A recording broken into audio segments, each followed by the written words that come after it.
Shalom bagi kita semua orang-orang yang dikasihi dan diberkati Allah di dalam Yesus Kristus Tuhan.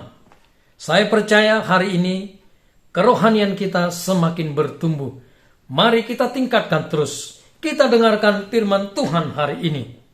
Saya berbicara tentang dua cara memuliakan Tuhan. Dua cara memuliakan Tuhan berdasarkan Mazmur 117. Sebelumnya kita berdoa.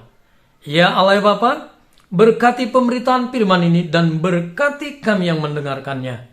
Dalam nama Tuhan Yesus, haleluya, amin. Saudaraku, kita buka Alkitab kita. Mazmur 117. Mazmur terpendek, hanya 2 ayat saja. Saya akan memimpin kita di dalam membacakan firman Tuhan ini. Pujilah Tuhan, hai segala bangsa, megahkanlah Dia, hai segala suku bangsa, sebab kasih-Nya hebat atas kita, dan kesetiaan Tuhan untuk selama-lamanya. Haleluya. Saudaraku, ini adalah seruan pemazmur untuk segala bangsa, untuk segala suku bangsa, untuk bangsa Israel, umat pilihan Tuhan, bangsa pilihan Tuhan, dan kita sekarang orang-orang percaya yang telah ditebus di dalam Yesus Kristus Tuhan.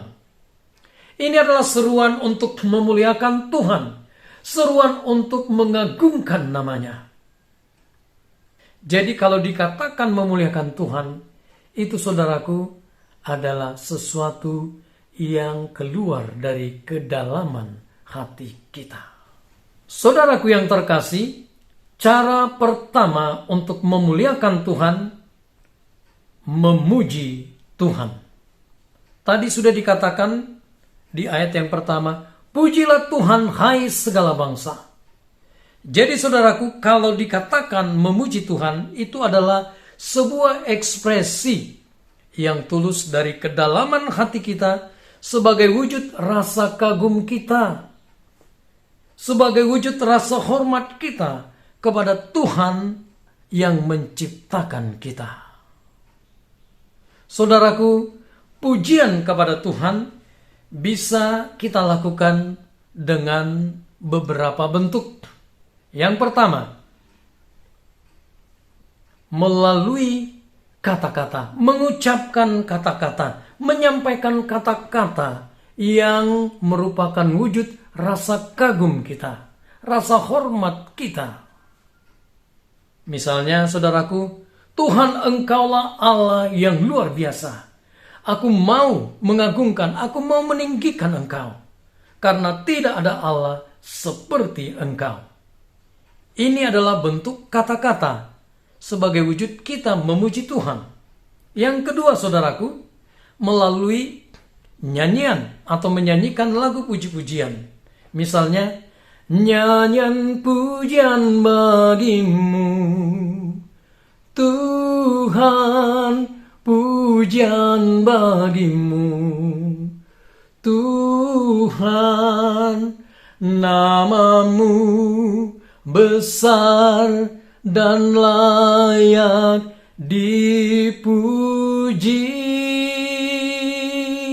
Nyanyian pujian bagimu, Tuhan, pujian bagimu, Tuhan, namamu besar dan layak dipuji.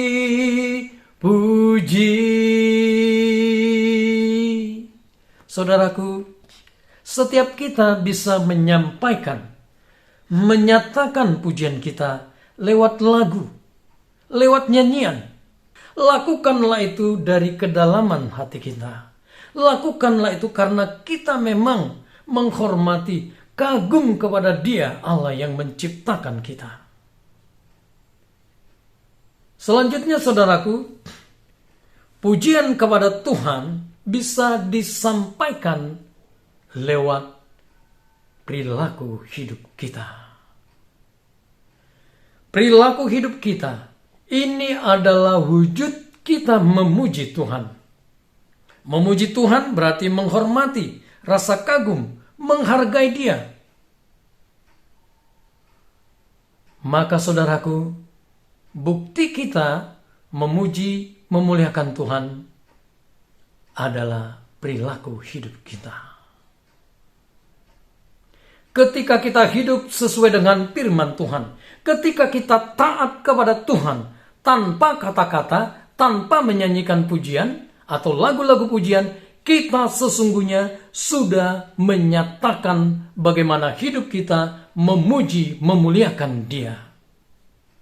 Jadi saudaraku, sebenarnya hal yang paling penting sebagai wujud kita memuji Tuhan adalah perilaku hidup kita. Bagaimana hidup kita? Apakah kita hidup sesuai dengan firman-Nya? Apakah kita hidup menaati dan ada di dalam kehendak-Nya? Ini yang menjadi unsur utama. Oleh sebab itu saudaraku, mari renungkan hidup kita. Apakah kita sudah benar memuji Tuhan atau belum? Hal yang kedua, cara memuliakan Tuhan. Saya bacakan penggalan yang kedua di ayat yang pertama.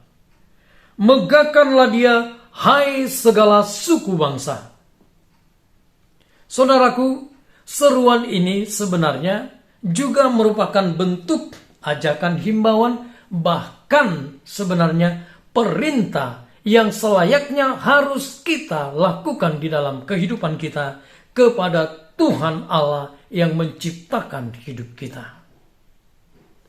Memegahkan Tuhan Allah berarti saudaraku, kita memasyurkan, mengharumkan namanya, mengharumkan pribadinya di dalam dan lewat hidup kita.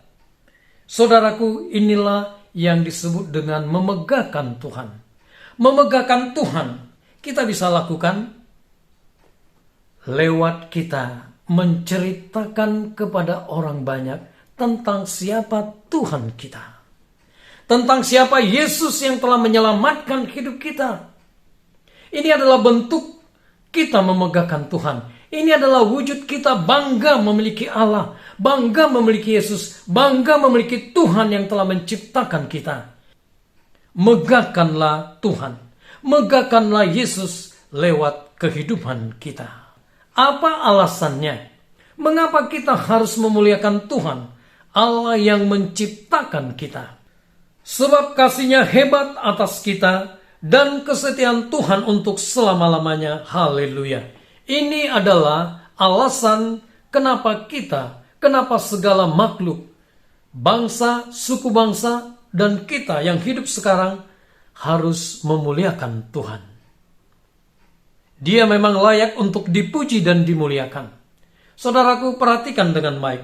Alasan mengapa pemazmur menyerukan kita untuk memuliakan Tuhan. Sebab kasih-Nya hebat. Saudaraku, kasih-Nya hebat itu artinya kita hidup sampai sekarang itu adalah karena kasih karunia-Nya. Dan yang lebih luar biasa, kasih-Nya diwujudkan dengan mengirimkan anak-Nya yang tunggal, Yesus Kristus Tuhan, untuk menebus dosa-dosa kita. Kita yang seharusnya mati, masuk kepada kematian yang kekal di neraka, tetapi karena kasih-Nya, Dia membebaskan kita. Dia menyelamatkan kita. Dia memberikan kita hidup yang kekal di dalam pengorbanan Yesus Kristus Tuhan di kayu salib. Ini adalah kasih yang luar biasa, kasih yang tidak terbatas. Jadi saudaraku, kita harus masuk ke dalam kesadaran betapa hebatnya, betapa luar biasanya, betapa besarnya kasih Tuhan kepada setiap kita. Ini seharusnya mendorong kita untuk menyampaikan Injil kepada orang-orang yang belum mengenal Allah, yang belum mengenal Tuhan Allah di dalam Yesus Kristus, supaya mereka pun diselamatkan, dimenangkan dan menjadi milik Tuhan Allah yang nama-nama mereka dicatat di dalam kitab kehidupan. Saudaraku, Yang kedua, alasan mengapa kita harus memuji, mengapa kita harus memegahkan Tuhan, mengapa kita harus memuliakan Tuhan di dalam hidup ini.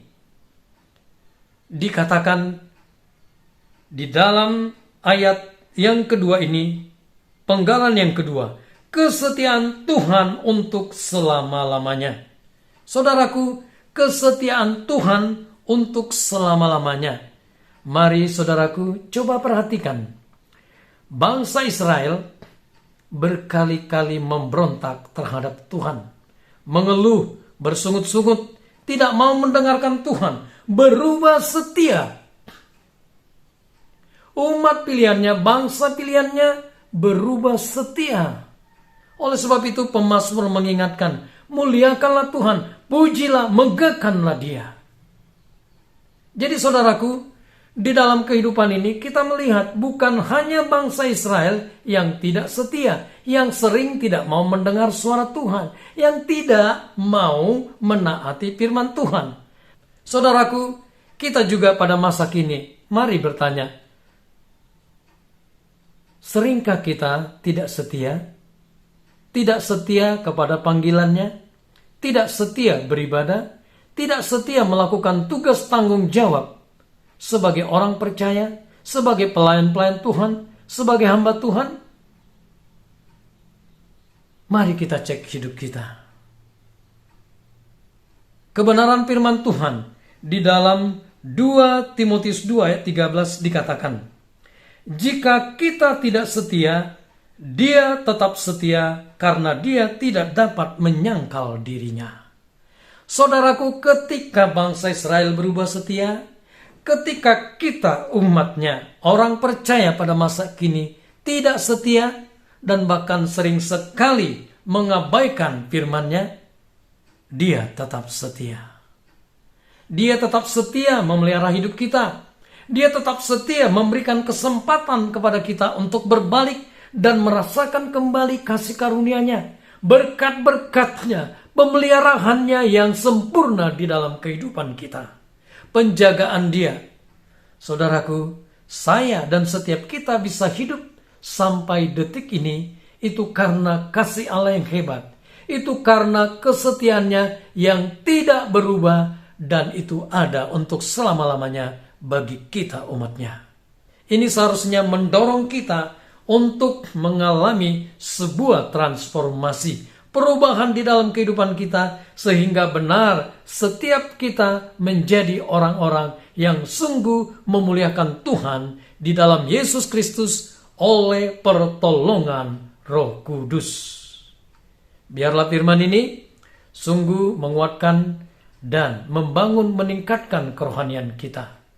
Kita berdoa, Bapa, sempurnakan pemberitaan firman ini, sempurnakan hidup kami, jadikan kami menjadi orang-orang yang sungguh memuliakan Engkau di dalam Kristus Yesus Tuhan. Terima kasih Bapa, dalam nama Yesus, haleluya, amin. Saudaraku yang terkasih, sampai di sini pertemuan kita. Kita akan lanjutkan di episode berikutnya. Tuhan Yesus memberkati kita semua. Shalom.